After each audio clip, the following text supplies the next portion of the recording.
Guten Abend para vocês, meu povo. Boa noite no meu mais horripilante nível de alemão, diretamente aqui de terras portuguesas. Já deixei o Marrocos para trás e hoje, terça-feira, eu pude assistir o amistoso entre Alemanha e Bélgica, hein? Alemanha nos seus domínios, perdendo para a Bélgica por 3-2 e olha, ficou barato por conta dos 30 primeiros minutos de partida, hein?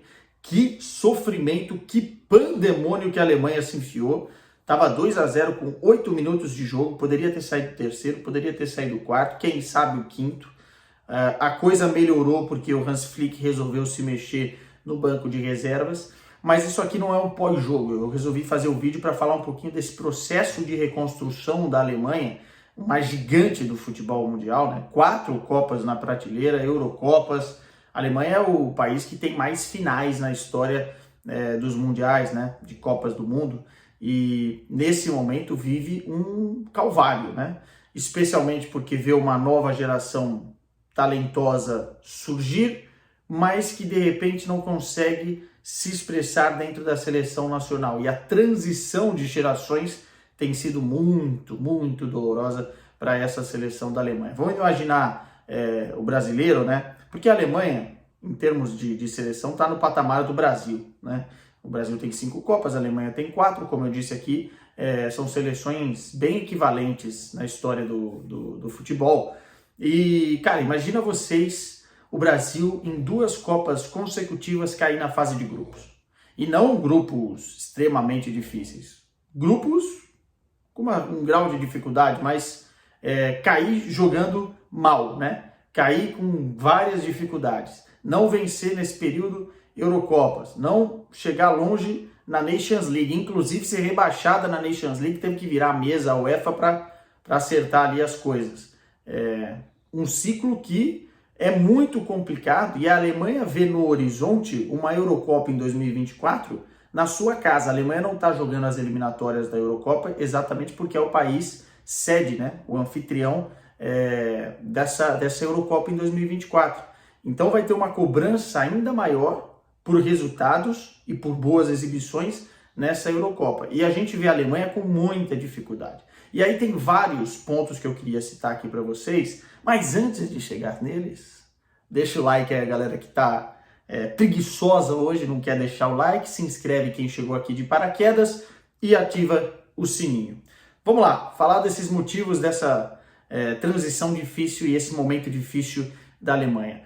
O Joachim Löw, né, o campeão do mundo em 2014, fez um bom trabalho até 2014 e conseguiu realmente montar uma seleção muito, muito forte, muito, muito forte.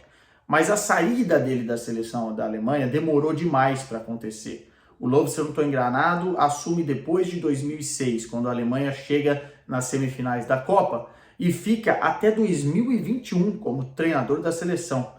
Ou seja, depois de 14, ainda teve várias e várias experiências, várias e várias decepções em que ele já podia ter se afastado da seleção da Alemanha, ou quem manda lá na Confederação da Alemanha poderia ter retirado ele. Até porque demorou demais essa transição para acontecer, né? E também para dar oportunidade aos mais jovens, porque o Löw era mais cabeça dura nesse sentido, né? E aí quem entra no lugar dele é o Hans Flick para tentar salvar a lavoura e preparar o time para a Copa do Mundo de 2022. O Flick já tinha tido a experiência na seleção da Alemanha do próprio Löw como auxiliar técnico, né? Foi campeão em 2014 no Rio de Janeiro, no estádio de Maracanã, e também já tinha tido aquele ano maravilhoso com o Bayern de Munique em que ele ganha absolutamente tudo, sendo um treinador de ponta e apresentando um futebol com o Bayern daquele nível rolo compressor. Então ele tinha o respaldo na Alemanha, tinha essa experiência, essa bagagem com seleção e muito se apostou no Flick. O começo dele na seleção da Alemanha foi muito bom, mas obviamente que nenhuma transição sai barato, tem seu preço e cobra o preço. E o que a gente viu na Alemanha, na Copa do Mundo de 2022, é o reflexo do que a gente já vinha assistindo ao longo do tempo, né? É um time com vários e vários problemas defensivos, muito mais do que criatividade lá na frente, e faltar aquele 9 de origem, que a gente já vai chegar lá. É um time com muitos problemas defensivos, e esses problemas eles permanecem, né? Eles não acabaram na Copa, eles não se encerraram antes da Copa de 2022, eles não acabaram na Copa de 2022 e eles permanecem, né? O Flick tem muita dificuldade de achar uma dupla de zagueiros ao nível do futebol da Alemanha, e mais do que isso, a questão da organização tática, né? A Alemanha sofre muito nas transições rápidas, ofensivas do adversário e na recomposição defensiva. O que a Alemanha toma de contra-ataque bobo, mesmo com o jogo 0-0 ou 1-0 para o adversário, a Alemanha toma contra-ataque de todas as formas. A Alemanha consegue ser agredida de todas as formas. E isso se deve por falta de qualidade técnica de alguns jogadores, é verdade, hoje a gente pode ver isso. Tudo bem que tem muitos desfalques nessa seleção, a gente vai falar mais sobre isso, mas é muito complicado para quem já viu Philipp Lahm ver Marius Wolf na lateral direita. Com todo o respeito, né, tá fazendo até uma temporada regular no Borussia Dortmund, mas não tem como ser jogador da seleção da Alemanha. Kehrer e Inter hoje na zaga também, meu Deus, era um Deus nos acuda, né? E aí você tem o lateral esquerdo que até fez uma boa Copa do Mundo, e olhando para frente, muito provavelmente é a solução da Alemanha, que é o Raum, mas mesmo assim carece de mais jogadores e carece também de um esquema que fortaleça a parte defensiva antes de pensar na parte ofensiva, e isso é responsabilidade do Flick. Você vê a Alemanha hoje querendo às vezes construir a casa pelo telhado, né? Quer fazer com que o time jogue lá na frente, quer transições ofensivas, enfim, e esquece de olhar para trás, esquece de olhar para o esquema defensivo, e a Alemanha sofre muitos gols, muitos gols. Hoje, como eu disse, nos primeiros 30 minutos, a Bélgica podia ter feito 4 ou 5-0. A Alemanha perdida. O Flick tem que mexer, fazer 2 substituições, uma porque o Goretzka machucou o tornozelo, vamos ver se não vai ser problema aí para o Bayern de Munique no restante da temporada, mas ele tem que colocar tanto o Henry Can no lugar do Flick, né? Não foi bem essa substituição, e também o Nemanja, que vai entrar nesse meio campo, né, para melhorar as coisas. E aí a Alemanha consegue equilibrar um pouquinho esse setor e começa a jogar melhor. A Alemanha foi melhor que a Bélgica no segundo tempo, mas a Bélgica engoliu a Alemanha nas transições ofensivas, especialmente com o De Bruyne inspirado, encontrando soluções e lançamentos e bolas enfiadas para os seus jogadores lá da frente. O Carrasco foi muito bem na partida, o Lukaku também teve as suas oportunidades, fez um gol, o próprio De Bruyne fez mais um. Enfim, esse jogo pode ter sido um amistoso, mas reflete exatamente esses problemas que a gente tem falado. Olhando para o futuro da Alemanha, óbvio que esse jogo a gente não viu alguns jogadores e algumas peças que provavelmente vão estar por lesão ou por outros problemas, né? Acho que o Schlotterbeck é um jogador que tem evoluído muito no Borussia Dortmund e vai ser titular da Alemanha. O Schul é um jogador que a gente ainda vai ver voltar para a seleção da Alemanha como titular, né?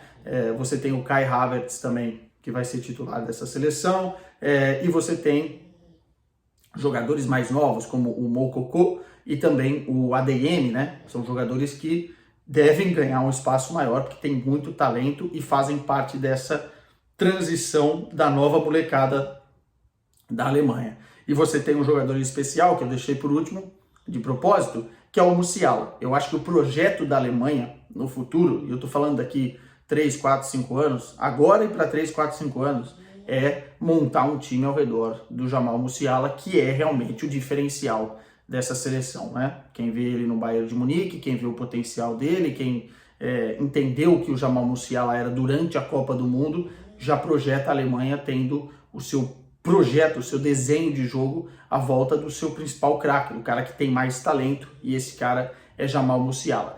Mas além de dar mais chance para a molecada, também tem uma galera que precisa jogar mais bola com a camisa da seleção da Alemanha. E aí eu tô falando do Sané, eu tô falando do Gnabry, que hoje no segundo tempo foi bem, mas faz uma temporada de altos e baixos, mais baixos do que altos, e nunca também altos, e nunca foi também na seleção da Alemanha o que precisa ser, né? Eu tô falando do Timo Werner, o próprio Kai Havertz, são jogadores que também já têm um nível e que precisam assumir tal responsabilidade dentro da seleção da Alemanha. Porque se você olhar o desenho, olhar no papel, tirando a parte defensiva, que ainda precisa de ajustes, você tem Goretzka, você tem Kimmich, você tem Musiala, você tem Sané, Gnabry, você tem, como eu falei, o ADM, o Moukoko chegando, o Nimentia, enfim, jogadores que podem formar uma boa seleção, um bom conjunto, né? E aí você tem o Füllkrug, que é um jogador grosso, mas que resolve lá na frente. Centroavão, grandalhão, alemão, em que a Alemanha pode realmente preparar mais o jogo para ele numa zona de finalização e utilizá-lo muitas vezes, né? Pode ser que não jogue todos os jogos, mas para alguns jogos é importante você ter um cara desse. E se a Alemanha dá mais munição para o Füllkrug, ele já mostrou que gol ele sabe fazer. Em 6 jogos pela Alemanha ele fez 6 gols, né? Então é um cara que vai tendo oportunidades também, mas que precisa de um preparo melhor desses outros jogadores, né?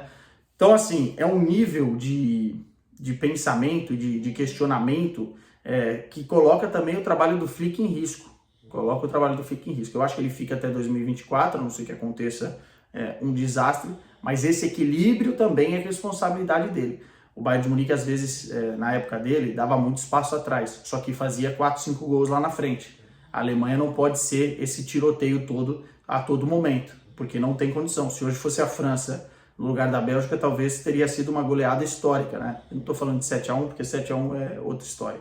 Mas é muito complicado essa reconstrução, esse processo de reconstrução da Alemanha. E como eu falei, se fosse o Brasil, depois da Copa do Mundo, o Flick não era treinador nem aqui, nem na China. E eu não estou defendendo isso, tá? Mas estou só dizendo que a situação da Alemanha hoje, ela é pior, muito pior do que a situação da seleção brasileira em termos de resultados recentes, em termos de reconstrução. Vamos ver como é que fica, né? Eurocopa de 2024 batendo a porta aí e a Alemanha buscando o seu caminho.